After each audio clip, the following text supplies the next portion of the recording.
오늘 말씀의 제목은 우리 하나님 여호와 앞에서. 우리 한번 따라해 볼까요? 시작.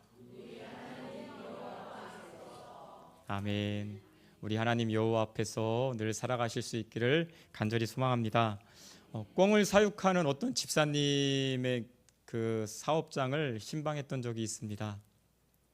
사육장이라고 해봐야 별것 없어요. 그냥 산기슭에 빙 둘러서 1.5m 정도 되는 가로망을 쳐놓은 것뿐입니다.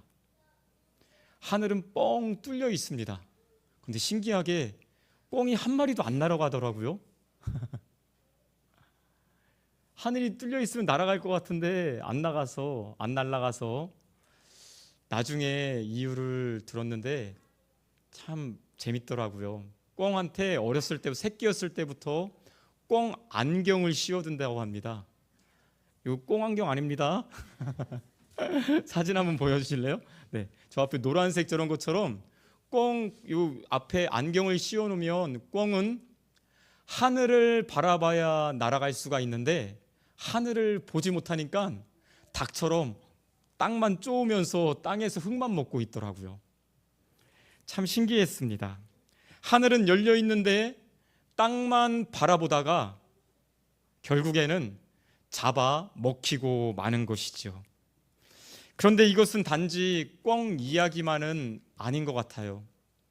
영접하는 자, 곧 그 이름을 믿는 자들에게는 무엇이라고 말씀하십니까? 하나님의 자녀가 되는 뭘 주셨대요? 권세를 주셨다라고 말씀하시지요. 이것이 바로 하나님이 우리에게 주신 선물입니다. 권능, 권세를 하나님께서 그 자녀들에게 주셨다라는 것이죠. 그런데 그 권세는 어디 갔는지 온데간데 없고 문제에 짓눌려 살아가고 있지 않습니까? 기도보다는 걱정을 많이 하고 하나님보다는 환경을 많이 볼 때가 우리에게는 있는 것 같습니다. 주님을 바라보는 영적 시야가 가려져서 꽁 안경처럼 어떤 영적 안경을 잘못 쓰고선 주님을 바라보지 못하고 결국 주저앉아 버리는 성도가 될 때가 있습니다. 여러분, 오늘 본문에 나오는 7지파의 모습이 마치 그와 같았습니다. 본문 2절 말씀 우리 화면 보고 함께 읽을까요? 시작. 그러나 이스라엘 자손 중에 그 기업의 분배를 받지 못한 자가 아직도 7지파라. 아멘. 분명히 가나안 땅이 이스라엘 백성들에게 차지가 되었는데도 불구하고 아직까지도 지파를 분배받지 못한, 그 기업을 분배받지 못한 지파가 7지파나 되었다라고 말씀해주고 있습니다. 그들은 왜 기업 차지하기를 차일피일 미루면서 분배받지 못하고 있는 것일까요? 첫 번째로 가나안 연합군과의 전쟁으로 인해서 참 많이 피로했었을 것입니다. 여러분, 전쟁이 얼마나 힘든지 또 스트레스가 큰지 뭐 굳이 설명 안 드려도 다 아시잖아요. 그렇죠? 그런 어려움이 있었을 거예요. 두 번째로 이미 요단강 동편의 좋은 목초지에는 르우벤 지파, 갓 지파, 므낫세 반 지파가 모세를 통해서 기업을 얻었습니다. 그리고 가나안 땅에도 유다 지파와 에브라임 지파 그리고 또 므낫세 반 지파가 이미 땅을 얻었다라는 것이죠. 얼마나 부럽겠습니까? 7지파 입장에서 볼 때에는. 그 부러움이 지나쳐서 야, 왜 우리는 저 땅을 못 얻었지? 왜 우리는 이렇게 약할까? 자기 자신에 대한 부러운 마음이 열등감으로 바뀌기도 했었을 것입니다. 세 번째로 실패에 대한 두려움도 있었을 거예요. 지금 이스라엘 백성에게는 변변한 무기가 없습니다. 그러나 가나안 족속에는 철병거, 지금으로 얘기하면 탱크가 있다라는 것이죠. 소총 하나도 없는데 탱크를 가지고 있으니, 여러분, 그런데 가나안 정복전쟁은 그들이 무기가 좋아서 전략이 좋아서 이긴 것입니까? 아니죠. 그럼에도 불구하고 가나안 족속을 보니 마음에 두려움이 있었을 것입니다. 그래서 하나님께서 약속하신 땅이 눈앞에 있는데 그 땅을, 그 기업을 분배받지 못하고 취하지 못하고 오히려 두려워서 떨고 있는, 차일피일 미루고 있는 모습이었다라는 거예요. 성도 여러분, 그런데 가나안 7지파의 그 마음을 우리는 너무 잘 이해하지 않습니까? 너무 잘 알고 있지 않나요? 오래 기도했는데 응답이 더딜 때에 우리는 기도하다가 멈출 때가 많이 있습니다. 하나님이 내 기도는 안 들어주시는데 왜 옆에 있는 성도님 기도는 이렇게 잘 들어주실까? 목사인 제가 기도하면 안 들어주시는데 왜 다른 성도님이 기도하면 들어주실까? 이런 마음이 들 수도 있다라는 것이죠. 나는 제자리인 것 같은데 다른 성도님들 보면은 막 날아다니는 것 같아요. 신앙의 성장이 있는 것 같아요. 이게 바로 7지파들의 마음 아니겠습니까? 앞날을 생각하면 막막하고 두려울 때도 있습니다. 그래서 성경에 나와 있는 이 7지파의 이야기는 3500년 전에 성경에 있는 이야기가 아니라 오늘 저와 여러분들의 이야기일 수 있다는 것이죠. 그런데 오늘 말씀을 묵상하다 보면 여러 가지 이유보다 더 본질적인 깊은 이유가 있습니다. 전쟁의 피로감, 이것은 문제의 본질이 아닙니다. 비교의식, 열등감, 두려움, 이것은 문제의 본질이 아니다라는 것이죠. 그들에게는 하나님보다 가나안 족속이 더 크게 보였습니다. 하나님보다 다른 지파가 받은 것이 더 크게 보였고, 하나님보다 나의 연약함이 더 크게 보이는 것, 하나님을 보지 못하는 것이 바로 문제의 본질적인 이유다라는 것이죠. 그래서 오늘 본문 말씀에서는 6절에 보면 우리 하나님 여호와 앞에서, 그리고 10절 앞에서는 여호와 앞에서라는 말이 반복해서 나오고 있는 것입니다. 문제는 땅을 받지 못한 것이 아니라 하나님 여호와 앞에서 서 있지 않다라는 것이 바로 문제인 것이죠. 신앙생활을 하다 보면 누구든지 처음에는 다 뜨겁게 시작을 합니다. 기도 열심히 해봐야지, 성경도 잘 읽어봐야지 결단을 합니다. 그런데 시간이 지나고 나면 어느 순간 멈춰있는 자신을 보게 됩니다. 특별히 큰 죄를 지은 것도 아닙니다. 하나님과 거리가 멀어진 것은 더욱 아닙니다. 그런데 더 이상 앞으로 나아가지 못하는 나의 모습을 볼 때가 있습니다. 예배를 드려도 구원의 은혜와 감격이 없고, 말씀은 들어도 순종하기를 차일피일 미루고 그냥 현실에 적응해버리는 그리스도인의 모습으로 살아갈 때가 있다라는 것이죠. 오늘 본문의 7지파가 바로 그런 모습이었습니다. 사랑하는 여러분, 오늘 여러분들의 시선은 어디를 향하고 있습니까? 여러분들은 무엇을 바라보고 있습니까?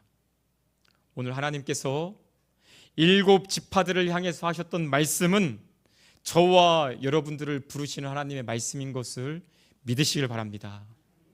우리 하나님 여호와 앞에서, 이 말은 다시 한번 하나님 앞에 서라 라고 부르시는 초청이죠.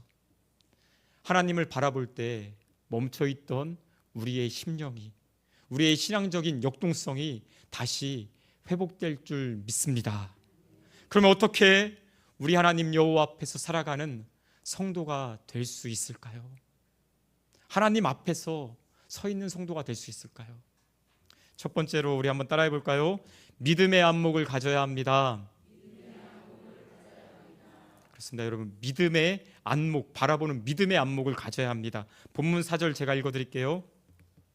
너희는 각 지파에 세 사람씩 선정하라. 내가 그들을 보내리니 그들은 일어나서 그 땅을 두루 다니며 그들의 기업을 따라 그 땅을 그려가지고 내게로 돌아올 것이라. 아멘. 여호수아는 먼저 7지파 각 지파에 3명씩, 그러니까 총 21명의 사람들을 뽑아라.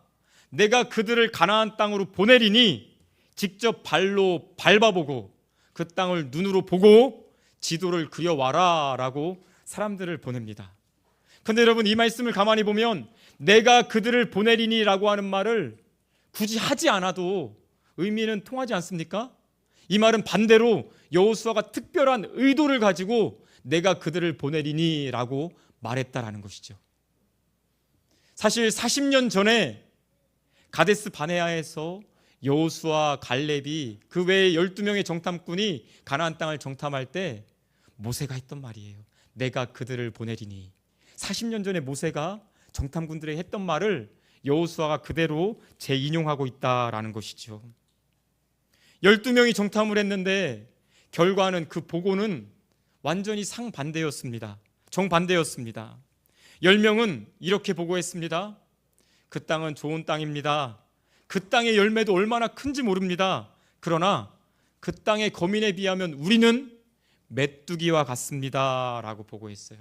사실이죠. 사실 그대로 보고한 건 맞습니다. 그러나 사실을 말했다고 해서 그것이 하나님 보시기에 좋은 것은 아니에요. 왜요? 믿음이 없기 때문에 그런 것이죠. 그러나 여호수아와 갈렙은 다르게 보고했습니다. 민수기 14장 8절 9절 말씀 우리 같이 한번 읽어볼까요? 시작. 이는 과연 젖과 꿀이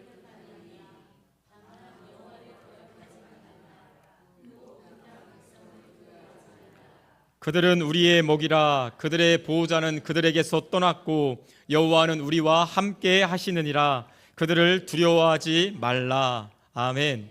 똑같은 것을 보고 똑같은 땅을 걷고 왔는데 왜 보고가 다릅니까? 한쪽은 현실만 보았고 다른 쪽은 하나님을 보았기 때문에 그렇습니다. 믿음은 현실을 부정하진 않습니다. 그러나 현실을 뛰어넘어 문제보다 더 큰 하나님을 보는 것이 바로 믿음의 안목입니다. 이 믿음의 안목, 이것은 40년 전에 믿음의 보고를 했던 여호수아가 21명의 정탐꾼을 보내며 또한 오늘 저와 여러분들에게 믿음의 안목을 가져라 라고 말하는 것입니다. 온누리 교회를 개척해서 전 세계 열방에 복음을 전하셨던 고 하용조 목사님이 계십니다. 목사님의 어머니께서는 믿음이 굉장히 출중하신 분이셨어요. 북한 분이셨는데 전쟁이 발발하자 홀로 6남매를 데리고선 월남하셨습니다. 아이들을 키우는 것, 여자 혼자 몸으로 키우는 것 얼마나 힘드셨겠습니까? 그런데 하루는 6남매를 그 앞에 두고 세계 지도를 어디서 구해왔는지 구해오셔서 쭉쭉 찢어서 주시면서 첫째야, 너는 미국 가져라. 둘째야, 너는 아시아를 갖고 너는 유럽을 가져. 이러면서 세계 지도를 축축 찢어서 줬다고 합니다. 여러분, 현실적으로 가능한 일입니까? 그러나 믿음으로는 가능한 줄 믿습니다. 어머니의 믿음의 유산이 자녀들에게 그대로 이어져서 하용조 목사님, 하스데반 선교사님 같은 3남매는 목회자가 되든지 선교사님이 되어서 복음을 전하는 귀한 사역을 감당했고, 또 다른 3남매는 평신도 사역자로서 귀하게 쓰임받았다라고 합니다. 사랑하는 여러분, 사실만 보는 것은, 사실만 말하는 것은 믿음이 없어도 누구나 다 할 수 있습니다. 그러나 믿음은 보이지 않는 것들의 증거요, 또한 믿음은 바라는 것들의 실상인 줄 믿습니다. 하나님께서 오늘 저와 여러분들에게 믿음의 안목을 가지라라고 말씀하십니다. 오늘 우리에게, 저에게 믿음의 안목을 주옵소서 간절히 기도하시고 늘 여호와 하나님 앞에서 서시는 우리 모두가 되시기를 주님의 이름으로 간절히 소망합니다.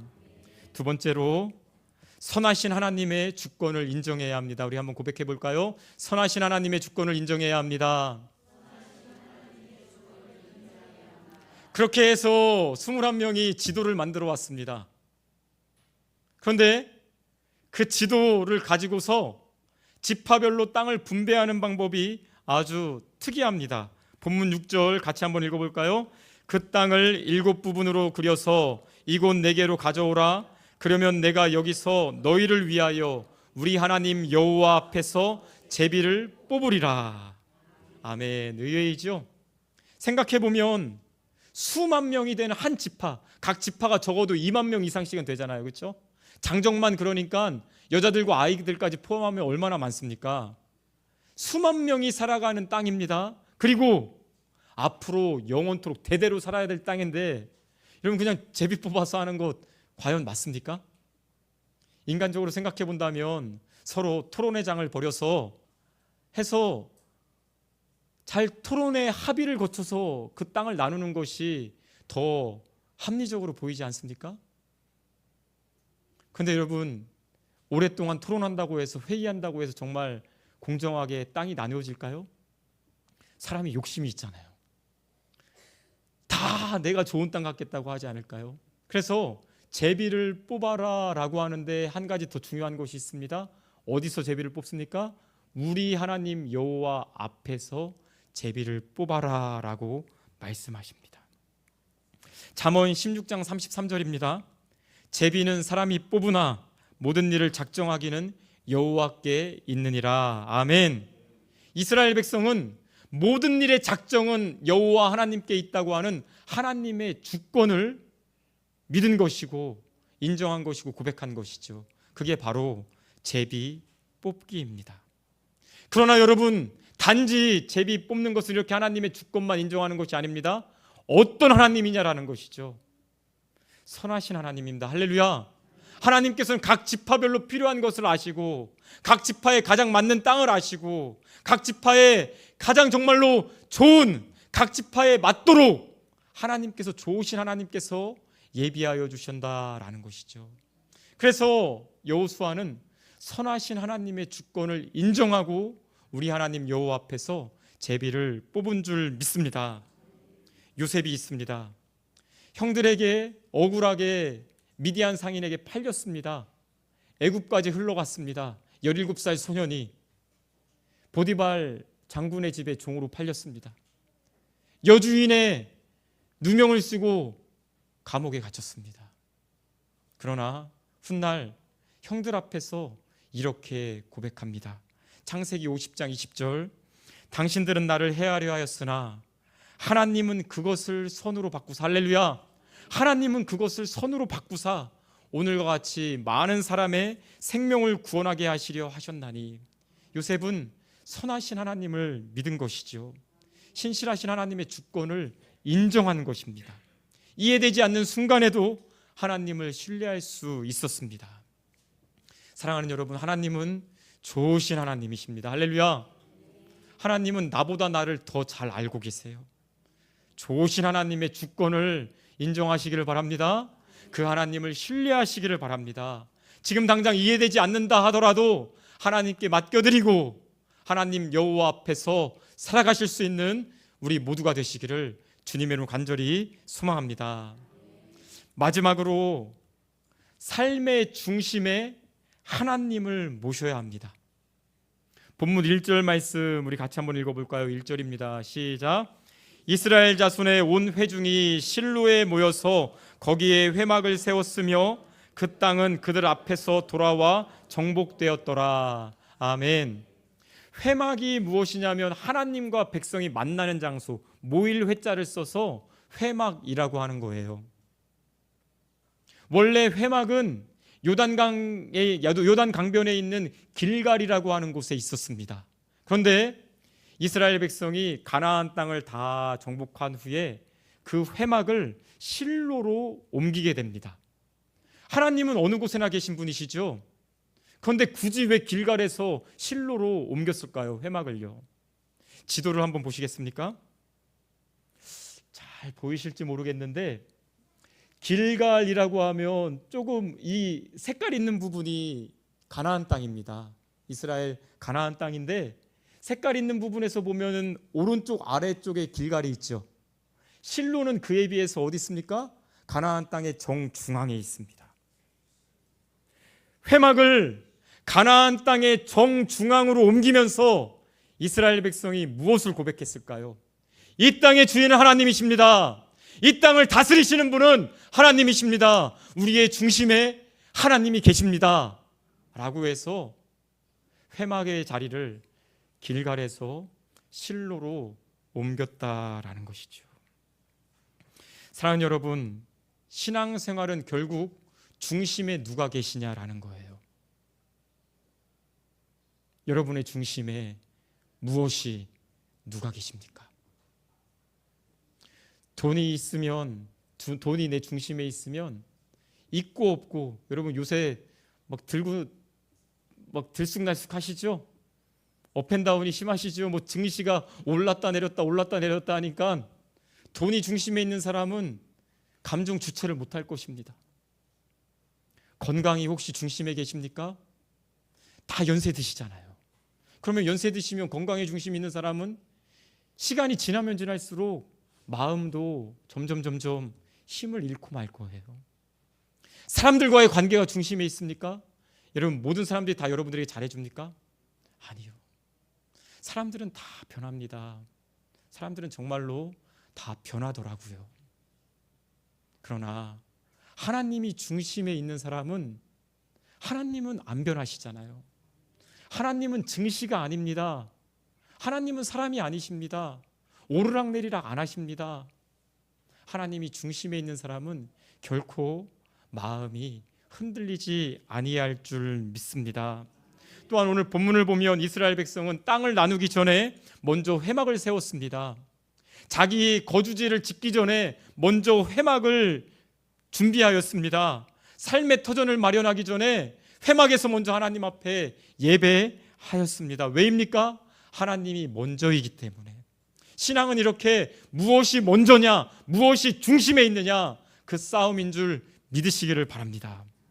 성도 여러분, 우리가 우리 하나님 여호와 앞에서 산다고 하는 것은 어떤 특별한 일을 하는 것이 아니라 하나님을 마음의 중심에 모시고 하나님과 함께 살아가는 것인 줄 믿으시기를 바랍니다.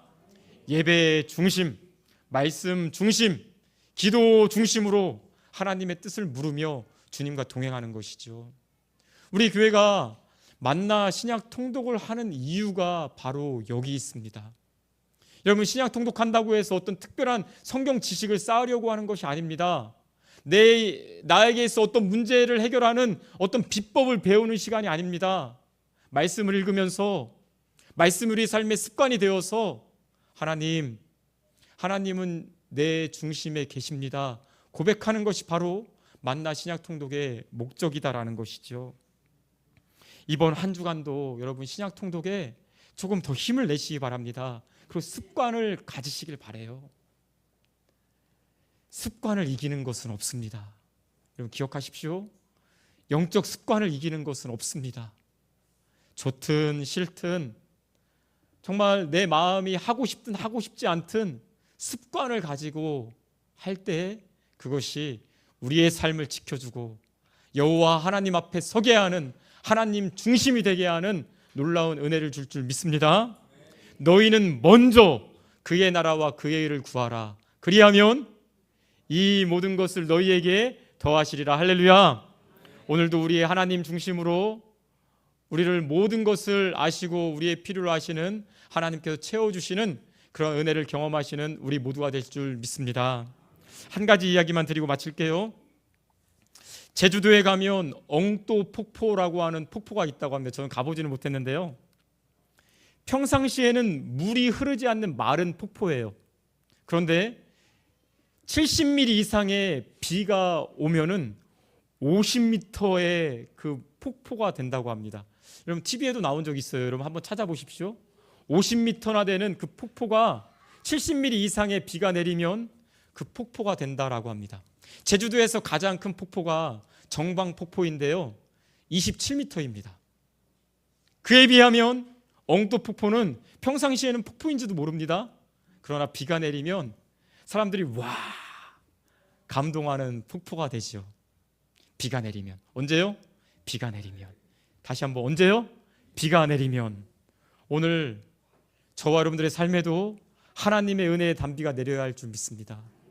하나님의 은혜의 단비가 내려야만 우리도 신앙의 감격과 기쁨이 넘치며 은혜가 넘치는, 감동이 넘치는 신앙생활을 할 수 있는 것 아니겠습니까? 사랑하는 여러분, 7지파의 문제는 땅을 받지 못한 것이 아닙니다. 하나님보다 현실을 더 크게 봤다는 것이 문제이죠. 이번 한 주간도 정말로 하나님을 크게 보실 수 있기를 바랍니다. 선하신 하나님의 주권을 인정하며 신뢰하시기를 바랍니다. 하나님을 우리 마음의 중심에, 우리의 삶의 중심에 모시기를 부탁드립니다. 우리 하나님 여호와 앞에서 살아가시는 한 주간이 되시기를 주님의 이름으로 간절히 축원합니다.